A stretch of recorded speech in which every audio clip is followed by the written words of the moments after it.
Welcome back to Bloom. Being criticized never feels good. It can make you feel judged, like you're not good enough no matter how hard you try. Most people's reaction to criticism is to get defensive, make excuses, or blame someone else. None of those options are especially constructive. So joining us now to discuss how to embrace criticism is mental toughness expert Eric Rittmeyer. Welcome to Bloom, Eric. Gail, thank you for having me. It's great to be here.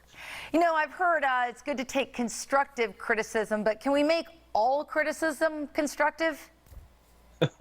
It'd be nice if we could. The problem is we live in this outrage culture right now, right? So we like to internally think that people are giving us constructive, positive information, positive criticism, but it's not always that way, especially not in the age of social media. But the key is when somebody does give us criticism, we have to learn to process it logically. We can't always process it emotionally and take a hit and think something's wrong with us. It's not always the case. Yeah. You would think after all these years in an industry where people can just get online or send an email about how much they hate your hair, makeup, or what you're wearing, that it would be easier to embrace criticism, but it's not for so many people.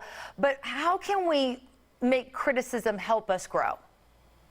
Yeah, and you hit the nail on the head. And I get lots of the hair comments too, Gail. I gotta tell you, I thought it was just me, but everybody's always busting on my hair. It's okay.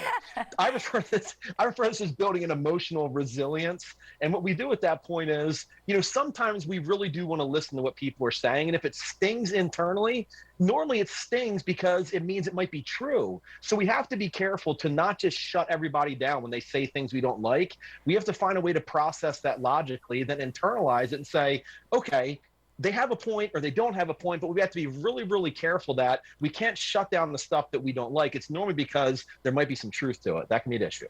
All right, so first you carve out the haters, then you focus in on the criticizers who might have a point. What are your 4 ways to mentally touch people and help them with criticism in a healthy way? Well, the healthiest way to do this, Gail, is to learn how to process information logically. Our gut instinct, we're hardwired to feel first and think later. So when somebody says something to us, what we want to do is we want to react emotionally. The problem is when we react, it's emotion-based, which means we're going to say things and do things. We're going to process it based on how we see ourselves. If we can take a step back, internalize it, process it logically, then we can look at it and say, okay, maybe this is true, maybe this isn't true, maybe I should change this. But what it allows us to do is to become more comfortable internally and not have to worry about this curse of perfectionism where we constantly have to feel like we're great at everything when we're not. All right, I like that. So so you're saying we can't be great at everything, but should we use this as an opportunity to try to improve ourselves? 100%. But, again, it's just so important that we can't take everything to heart.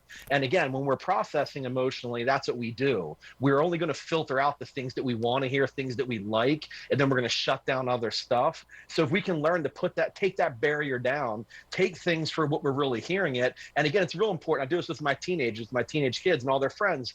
I hear this all the time. A lot of kids these days want to say, well, I don't care what everybody says about me. At some point, you might want to pay attention. If enough people are saying something, you might want to pay attention to it. Not saying they're accurate, not saying you should totally crawl into a corner and cry about it, but maybe you should at least listen to what they're saying and maybe change something. Maybe you don't have to. So if you're saying if a theme of criticism starts to form, maybe that's especially when you should stop and listen?